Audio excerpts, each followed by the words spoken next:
Bienvenue dans cette vidéo où on va voir ensemble combien faut-il investir tous les mois pour avoir 1 million d'euros à la retraite, ou plus exactement 1 million d'euros à 60 ans, puisque aujourd'hui la retraite elle est plus à 60 ans, elle est plutôt à 62, 64, voire même 67 ans, c'est en train d'augmenter dans tous les pays d'Europe et dans tous les pays du monde, et donc l'intérêt dans cette vidéo c'est de voir combien il faut investir tous les mois, qu'on ait 20 ans, qu'on ait 25 ans, qu'on ait 30 ans, jusqu'à 50 ans, j'ai fait le calcul pour vous, combien il faut investir tous les mois pour pouvoir avoir 1 million d'euros à la retraite. C'est parti. Le mode de calcul pour cette vidéo est très simple. On va se baser sur 4 règles. Première règle, pas d'investissement initial, d'accord? On n'a pas d'héritage, on n'a pas de somme à investir dès le départ, genre 100 000 euros ou 150 000 euros, non. On part vraiment avec 0 euros. Deuxième règle, on investit tous les mois la même somme, de mois en mois, d'année en année. Troisième règle, on a 9% de rendement annuel. Alors pourquoi 9%? Tout simplement parce que c'est ce qu'on peut avoir avec le S&P 500, d'accord? Donc en bourse, et avec notre concept de bloc clé en main qui est juste en dessous dans la description, eh bien c'est ce qu'on peut avoir, puisque par an on est à 12% de rendement, d'accord? 12% de rendement annuel, et si on retire les charges sociales en tant qu'auto-entrepreneur, on retire donc 25%, et on a donc 9% de rendement annuel. Tout simplement, on s'est basé là-dessus. Et quatrième règle, eh bien, on réinvestit les gains. C'est-à-dire que chaque année, quand on a des gains, on les réinvestit pour la même chose. Alors, soit on les réinvestit en bourse, soit on les réinvestit dans un autre blog, etc., etc. En tout cas, on cherche à avoir toujours 9% de rendement pour que ça soit tenable. En fait, pour avoir vraiment cette somme qu'on va investir chaque mois et qu'on puisse avoir 1 million d'euros à 60 ans, on va se baser vraiment sur ces 4 règles. Voyons maintenant la somme à investir chaque mois jusqu'à 60 ans en fonction de l'âge où on démarre. Vous voyez donc à gauche l'âge où on démarre et à droite l'argent qu'on va devoir investir chaque mois pour pouvoir avoir 1 million d'euros à 60 ans. Alors qu'on soit bien d'accord, cet argent, il va falloir l'investir tous les mois, d'accord? Et tous les mois jusqu'à 60 ans, ok? Et ensuite, on va devoir, comme je disais, réinvestir nos gains. C'est-à-dire que chaque année, on va devoir réinvestir l'argent qu'on gagne. Si par exemple, on a 1000 euros de gains à la fin de l'année, 1000 euros de dividendes par exemple, eh bien on va réinvestir ces 1000 euros.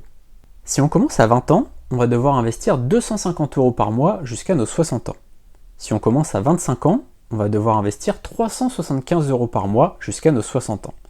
Si on commence à 30 ans, 600 euros par mois jusqu'à nos 60 ans. Si on commence à 35 ans, 950 euros par mois jusqu'à nos 60 ans.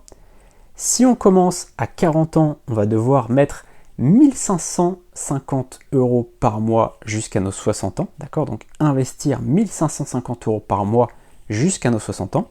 Si on commence à 45 ans, 2750 euros par mois jusqu'à nos 60 ans. Et si on commence à 50 ans, on va devoir investir 5300 euros par mois jusqu'à nos 60 ans.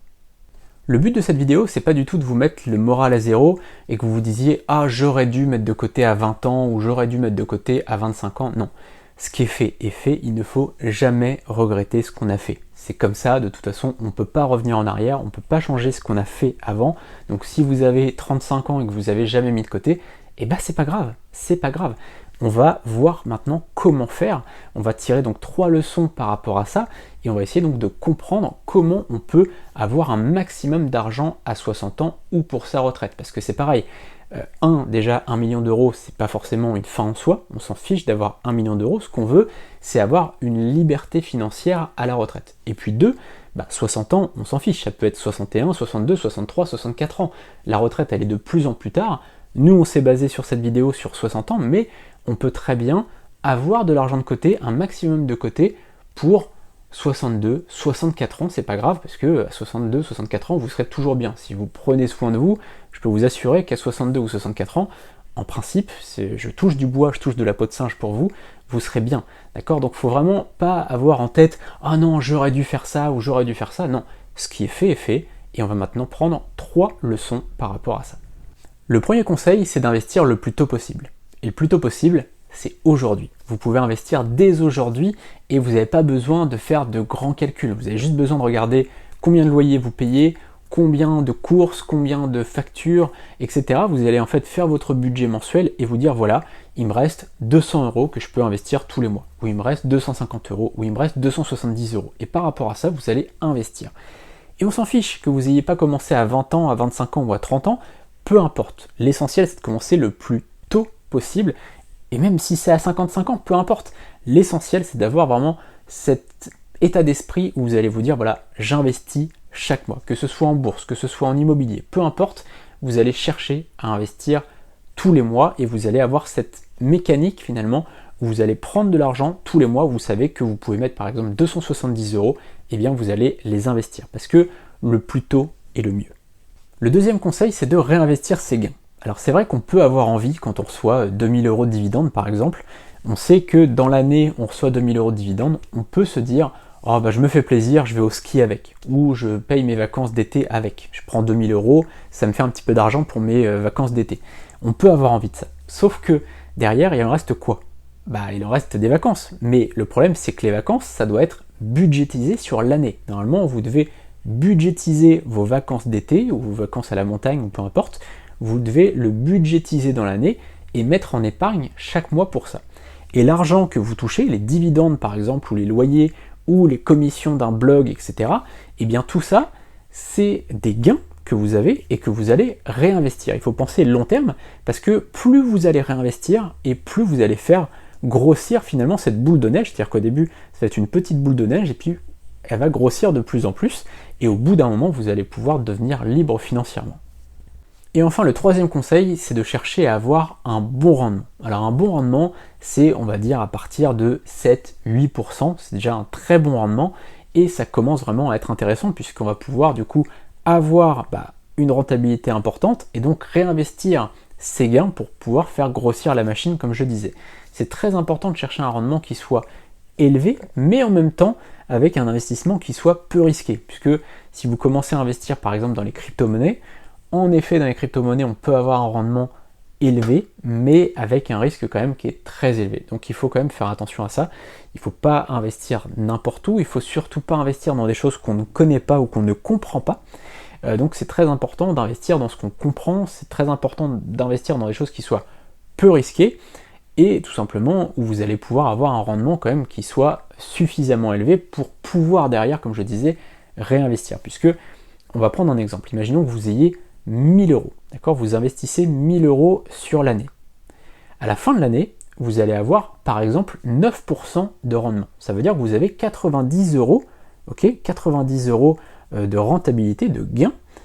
Ces 90 € là, vous allez les réinvestir. Et donc la deuxième année, vous n'allez pas avoir 9% de 1000 €, mais 9% de 1090 €. Et donc c'est ça qui fait grossir la machine de mois en mois, d'année en année. C'est très important de comprendre ça, c'est que vous devez chercher à avoir une rentabilité qui soit assez intéressante pour pouvoir faire grossir la machine.